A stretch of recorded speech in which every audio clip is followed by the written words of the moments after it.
মহান রব্বুল আলামিনের দরবারে নতুন সুরে শুকরিয়া আদায় করছি, যার অশেষ মেহেরবানিতে আল্লাহ সুবহানাহু ওয়া তাআলা এই বাংলাদেশকে ফ্যাসিবাদ মুক্ত করেছে। আমরা সবাই বলছি আলহামদুলিল্লাহ। আল্লাহ সুবহানাহু ওয়া তাআলা দেখিয়ে দিয়েছেন সমস্ত ক্ষমতার মালিককে, সমস্ত অহংকারের মালিককে। এই চকরিয়াতে যারা অহংকার করেছিল, আল্লাহ সুবহানাহু ওয়া তাআলা সমস্ত অহংকারকে ধুলায় মিশিয়ে দিয়েছেন। এই বাংলাদেশে যারা টাকার অহংকার করেছিল, তাদেরকে সদরঘাটে মুরগি চোরের মতো পাওয়া যাচ্ছে। সুতরাং তার থেকে শিক্ষা গ্রহণ করতে হবে। আগামী দিনে এই চকরিয়ায় কোন সন্ত্রাসের কোন ঠাঁই নাই ইনশাআল্লাহ। এক নাম্বার, বিডিআর বিদ্রোহের সময় 57 জন সেনা কর্মকর্তা যেভাবে শাহাদাত বরণ করেছিলেন, আমাদের চকরিয়াতে লেফটেন্যান্ট কর্নেল আইয়ুব কায়সার এই বিডিআর বিদ্রোহে নিহত, বিডিআর বিদ্রোহে শাহাদাত বরণকারী লেফটেন্যান্ট কর্নেল যিনি আমাদের শাহাদাত বরণ করেছেন, তার হত্যার বিচার হবে ইনশাআল্লাহ। আমাদের পেকুয়ার শহীদ ওয়াসিমের হত্যার জন্য শেখ হাসিনা সহ সমস্ত যারা দায়ী, তাদের বিরুদ্ধে অভিযুক্ত করে মামলা দায়ের করেছে। চকরিয়ায় কি মামলা হয়েছে এখনো? আপনারা কি চান চকরিয়ায় মামলা হোক?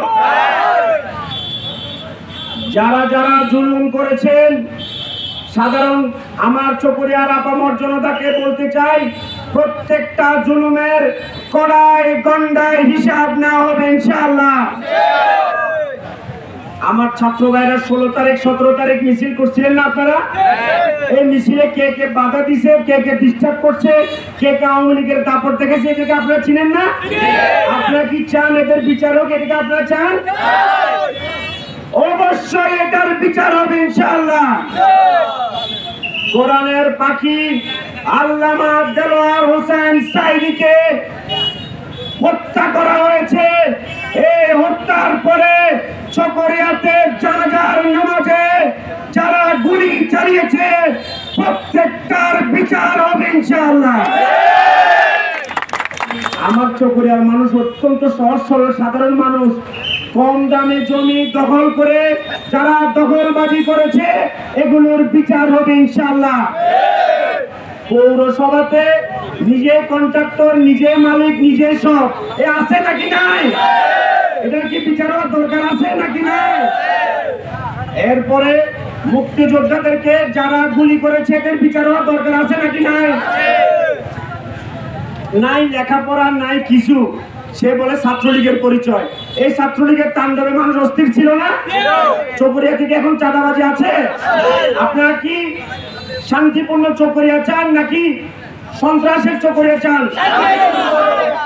আগামী দিনে যারা সন্ত্রাসী কর্মকাণ্ড করবে, সব প্রত্যেককে বিচারের আওতায় আনা হবে ইনশাআল্লাহ। সর্বশেষ, এই চকরিয়াতে শান্তিপূর্ণ রাখার জন্য আমরা দল, মত, ধর্ম, বর্ণ নির্বিশেষে সবাই ঐক্যবদ্ধভাবে কাজ করবো ইনশাআল্লাহ। এই চকরিয়াতে আমাদের থাকতে হলে কি কোনো দলের পরিচয় দিয়ে থাকতে হবে? আওয়ামী লীগ, বিএনপি, জামাত, জাতীয় পার্টি কোনো কিছু দরকার আছে? ধরেন রাস্তার এখানে যদি কোনো ময়লা থাকে, এটার দুর্গন্ধ কি শুধু বিএনপি জামাত পাবে, আওয়ামী লীগ পাবে না? এরকম ময়লা যদি থাকে, এটা দুর্গন্ধ সবাই পাবে। সো এই ময়লাটা যদি ক্লিন করতে হয়, এখানে কি অত বেশি পলিটিক্স দরকার আছে? তাহলে কি দরকার? ময়লাটাকে পরিষ্কার করে ফেলতে হবে। তাহলে চকরিয়া উন্নয়নের জন্য কি রাজনীতি বেশি দরকার, নাকি যারা কমিটেড, নাকি যারা দেশপ্রেমিক, যারা এনার্জেটিক, যারা একাডেমিক ব্যাকগ্রাউন্ড, যারা নলেজেবল, এই ধরনের ব্যক্তি দরকার, নাকি পলিটিক্যাল ব্যক্তি দরকার? তার মানে আগামী দিনের চকরিয়াতে যে কোনো নির্বাচনে চকরিয়ার মানুষ ইয়াং, এনার্জেটিক, কমিটেড মানুষকে ভোট দিবে ইনশাআল্লাহ। সবাইকে ধন্যবাদ। আসসালামু আলাইকুম ওয়া রাহমাতুল্লাহ।